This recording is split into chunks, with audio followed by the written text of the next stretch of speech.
Rain streaked the towering windows of Trump Tower, a soft percussion against the glass that softened the edges of Manhattan's relentless hum. The penthouse, aglow with gold and crystal, stood as a monument to Donald Trump's ambition, its opulence a stark contrast to the gray veil of the evening sky. At 62, Trump was a force of nature, his days a whirlwind of deals and headlines. Tonight, though, he paced his private study, tie loosened, a glass of Diet Coke sweating on the desk. He was rehearsing for a high-stakes meeting with foreign investors, his voice low as he tested phrases. Vision, strength, unmatched legacy. The words were muscle memory, honed over decades. A sound pierced his focus, a muffled sob, faint as a whisper, carried down the marble hallway. Trump froze, hand hovering over his glass. The penthouse was a fortress, staffed with aides and security, its silence rarely broken. His youngest son, Barron, 16 and lanky, was usually tucked away in his wing, lost in code or the pages of a novel. Trump had always assumed Barron was fine, a quiet shadow of Melania's grace, untouched by the chaos of their public life. But the sob came again, raw and unguarded, a crack in the polished facade of their world. It stirred something in him, a pang he couldn't name, and he stepped into the hallway, his shoes clicking like a metronome. The sound grew clearer as he approached Barron's room, a sleek sanctuary of glass and steel, its modernity a rebellion against the penthouse's Baroque excess. The door was ajar, golden light spilling into the corridor like a secret laid bare. Barron sat on the edge of his bed, his tall frame hunched, face buried in his hands. His shoulders shook. Each sob a quiet detonation. The sight struck Trump like a blow, not because it was unfamiliar tears were human, but because it was Barron, his enigma, the son who seemed to carry their name with silent resilience. This was no tantrum. It was a fracture, deep and hidden.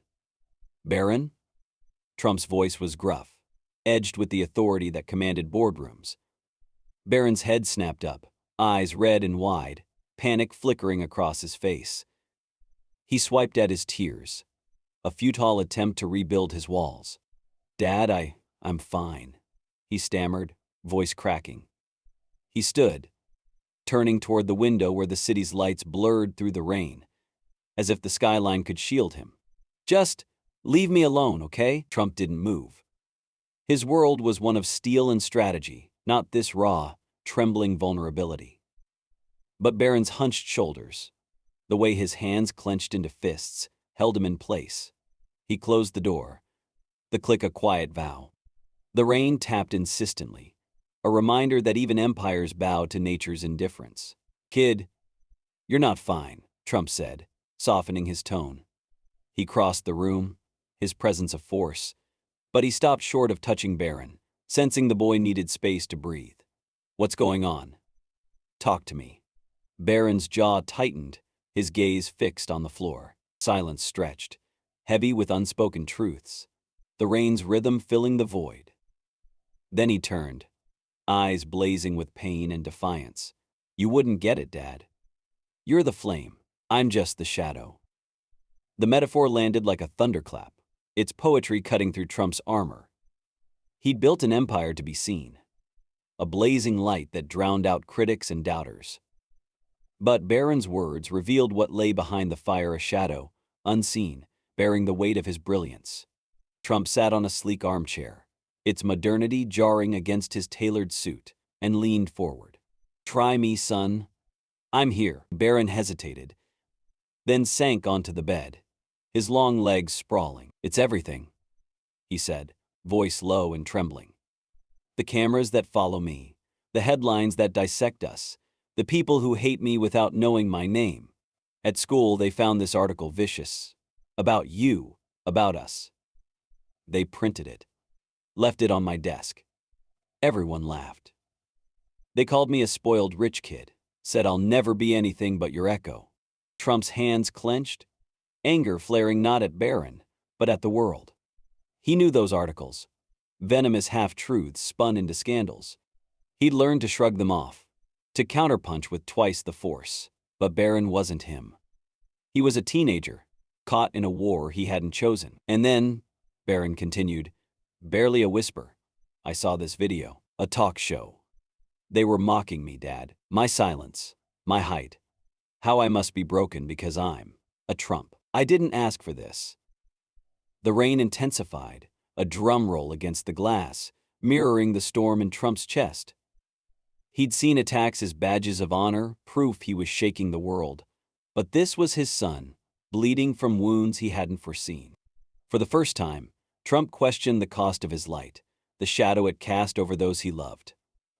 He stood, pacing, his mind racing. He wanted to fix this, to wield his power like a hammer. But this wasn't a deal to close. He stopped before Barron, voice steady. I didn't know it was like that for you. I thought being strong meant being untouchable, like me. I was wrong. Barron looked up, surprise flickering in his eyes. Trump sat beside him, the bed dipping under their weight. A rare closeness. You're not my shadow, he said. You're the light I didn't see. Tell me what you need, son. Not as a Trump, but as you. Barron's posture softened, the fight draining from him. I want to be normal, he said. The word a confession. I want friends who don't care about our name, to walk the street without stairs. I want to be me. The simplicity of it struck Trump, a man who'd rejected normalcy for greatness. He thought of his own father, Fred, stern and unrelenting, whose approval he'd chased through skyscrapers and headlines. He'd built to escape that shadow, but had he cast one over Barron? I can't change the world, Trump said, voice raw, but I can listen. I can be here. We'll figure this out together. The days that followed were a quiet revolution. Trump canceled non-essential meetings, delegating with a brusqueness that startled his team. He needed time to see Barron, to bridge the distance that had grown unnoticed. They started small, sharing breakfast in the penthouse's dining room, its chandeliers casting prisms across the table. Trump asked about Barron's passions: soccer, coding, the novels he devoured and listened, clumsy but earnest. Barron, wary at first, began to share, his voice gaining strength as he spoke of algorithms that danced like poetry, of stories that offered escape. Trump saw his son anew, not an heir, but a young man with dreams as vivid as his own, yet burdened by a name that eclipsed them. It was humbling. A mirror held to his blindness. He reached out to Melania, who was in Paris for a diplomatic event. In the penthouse's library, city lights twinkling beyond the rain-streaked windows, they spoke by phone. He's hurting. Donald, Melania said, her voice a quiet blade. He feels everything deeply. We must protect him. I know, Trump replied, his usual bravado absent. I'm trying. Keep trying, she urged. He needs you to see him, not the world. Her words became his compass. Trump hired a counselor, a discreet expert in guiding children of public figures, and arranged private sessions for Barron. He also carved out moments away from the spotlight. One evening, they slipped into Brooklyn, baseball caps low, to watch a soccer match in a small stadium. Barron's face lit up as he cheered, and Trump felt a warmth he hadn't known in years, a light steadier than any headline. But the change ran deeper. Trump began to question his legacy, the empire he'd built to be seen. In his study, surrounded by framed covers of time, he saw not triumphs but shadows, moments missed, connections frayed. He started mentoring Barron differently, not to forge a mini Trump, but to nurture his son's own fire.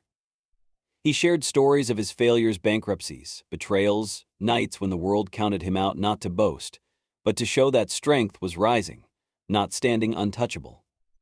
One night, as they watched a soccer match on the penthouse's massive screen, Barron laughed at a bad call, his guard down. Trump watched, pride swelling. The world outside roared, but here, they were father and son, bound by a quiet understanding. Barron pulled out a notebook, its pages filled with elegant handwriting.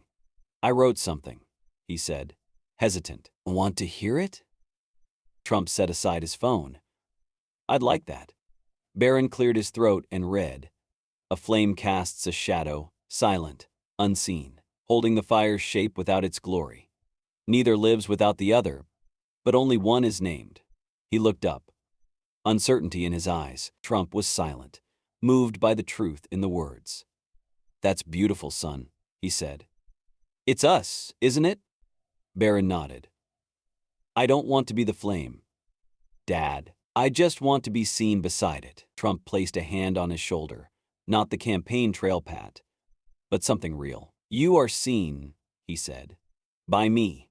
Weeks later, Trump stood on the penthouse balcony. Rain long gone, the city's lights a constellation below. Barron was at school, navigating his world with new resilience.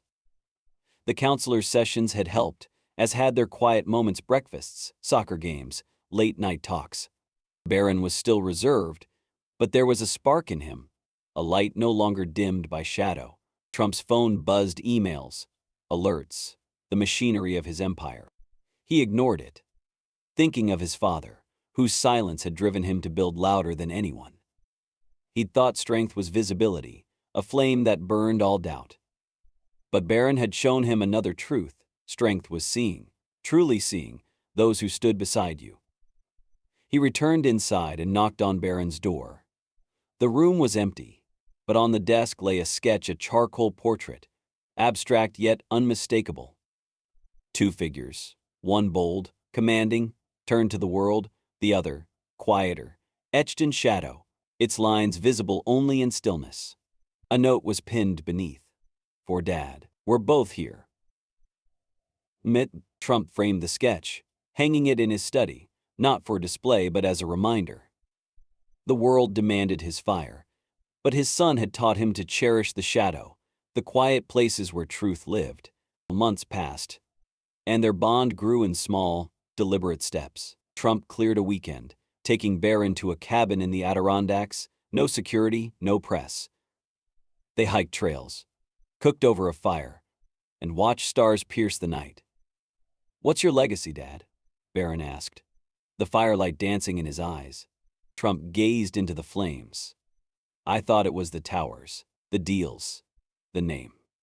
Now I think it's this moments where we're just us, no shadows, no flames, just truth." Barron smiled. "A light all his own. That's what I'll remember." Back in Manhattan, Barron's sketch appeared in a small gallery, signed only BT. A critic wrote, "This work understands power's duality, the blaze and the unseen. It doesn't demand attention, it invites reflection." Trump clipped the review, framing it beside the sketch, a quiet testament to his son's voice. Each evening, Trump knocked on Barron's door. "Got a minute?" The answer was always yes. Yes. They talked about code, stories, the weight of names, the beauty of quiet places. One night, Trump shared a memory he'd buried. The night he held newborn Barron, whispering, "Don't let me mess this up." Barron listened, then showed him a new poem, lines about light and shadow finding balance. The city roared on, its demands unrelenting. But Trump moved through it differently, his fire tempered by a steadier glow. He thought of Barron's portrait, its dual faces, and realized his greatest achievement wasn't the empire, but the bridge he'd built to his son, a legacy not of light or shadow, but of presence, enduring beyond the headlines.